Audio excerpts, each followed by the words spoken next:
Rice లో తినడానికి ఒక కర్రీ అయితే చేస్తున్నానండి. మటన్ లివర్ కర్రీ చాలా బాగుంటుందండి. రైస్ లో గానీ అలాగే సంగట్లోకి గానీ చాలా బాగుంటుందండి.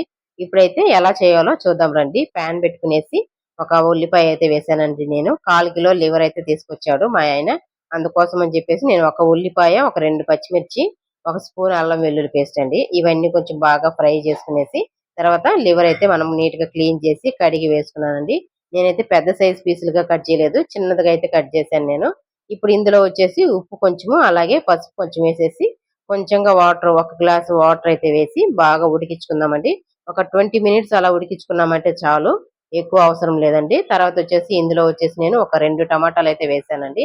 టమాటాలు అలాగే వచ్చేసి గరం మసాలా అయితే రెడీ చేస్తున్నానండి తనీగా పట్టేసి. ఇప్పుడు టమాటాలు వేసిన తర్వాత కొంచెంగా కారము, ఒక స్పూన్ అయితే వేస్తున్నాను నేను.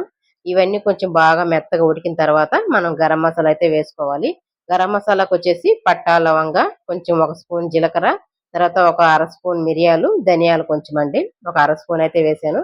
ఇవి కొంచెం బాగా వేయించుకునేసి ఇందులో మిక్సీ పెట్టేటప్పుడు కొంచెం వెల్లుల్లిపాయలు ఒక 2 వేసి మిక్సీకి పొడిలాగా పట్టేసామంటే గరం మసాలా అయితే రెడీ అయిపోయిందండి. ఇది వచ్చేసి చెట్టినాడు మసాలా కూడా అంటారు.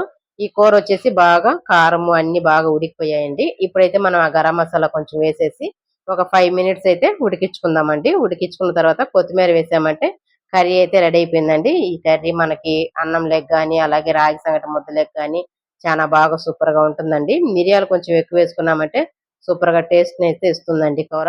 ఓకే ఫ్రెండ్స్, వీడియో గాని నచ్చిందంటే ఒక లైక్ ఇచ్చుకోండి. నెక్స్ట్ వీడియో కలుద్దాం.